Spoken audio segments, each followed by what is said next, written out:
Chan dam tun min shuai na lam tlong ka thlir le ta khongai na in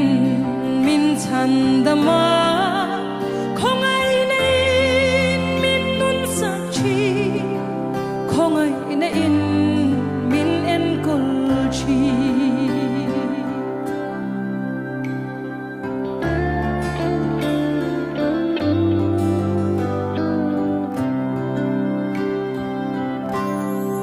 khongai na in min thuk ru in min om tei chi dam lai shi om tung chuk chou bo chung mu van lai yang min choi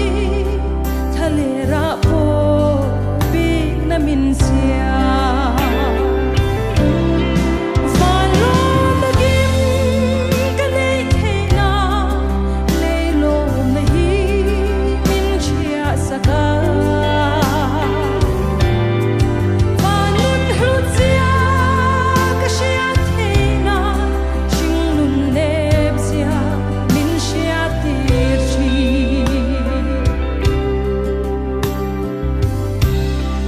Kama